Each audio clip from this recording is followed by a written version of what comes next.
Hello guys, હું છું Trupti Vachhani from Grace organic sales agency ઉપલેટામાંથી.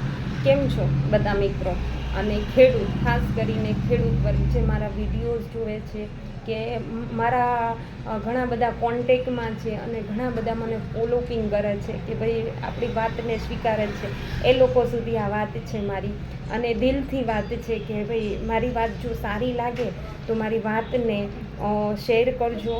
અને આપણી ખેતીની અંદર ખાસ કરીને એક પોઈન્ટ ખાસ કરીને નોટ કરજો. તો વાત છે ખેતીની, અને ખેતીની અંદર અત્યારે આપણે મોસ્ટ ઓફલી જોઈએ છીએ કે ઉત્પાદન ઓછું આવવાનો જે રેશિયો છે, કે વરસાદ તો આટલા બધા 4-5 વર્ષથી આ ઘણા બધા પડે છે, પણ આમ જોઈએ તો બીજું પિયત લેવા માટે બી ફાફા છે. તો એનું એક જ કારણ છે કે જમીનની નિતાર શક્તિ નથી. તો જમીનની નિતાર શક્તિ લેવા માટે આપણે ઘણા 15 વર્ષ થયા જે જમીનની અંદર જે અળસિયાનો નાશ કહીએ, તો આપણે અળસિયાનો નાશ કરી નાખ્યો છે કે એના વગર શક્ય નથી.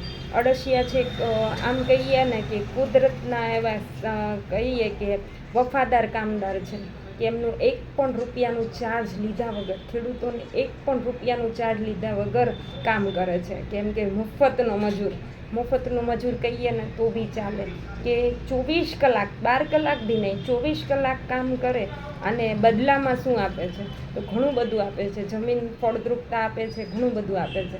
પણ અત્યારે ખેડૂતે એમનો નાશ કરી નાખ્યો છે અને આવનારા સમયની અંદર એની ખાસ જરૂર પડશે આપણે બધાને.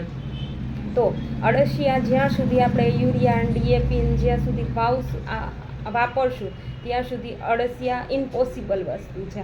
કે બધા લોકો એવું કહેતા હોય કે અળસિયા જમીનમાં રહ્યા જ નથી. અળસિયા તમારી જમીનમાં નહીં હોય તો તમારી જમીન ફળદ્રુપ ક્યારેય બનશે નહીં.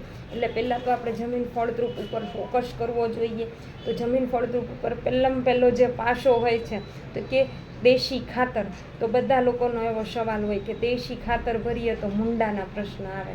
તો એ કાચું હોય તો આવે, એને બે વર્ષ સુધી જો સળવવામાં આવે, આગળ પાછળ જો પ્લાનિંગ કરવામાં આવે તો એ બેસ્ટ રિઝલ્ટ. અને અળસિયાનો જે ખાસ ખોરાક છે તો એ કે ખાતર, માટી અને કચરો છે.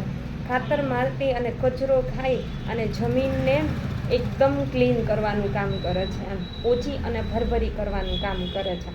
અને અળસિયાની આમ જોઈએ ને તો ઘણી બધી 4200 પ્રજાતિ છે.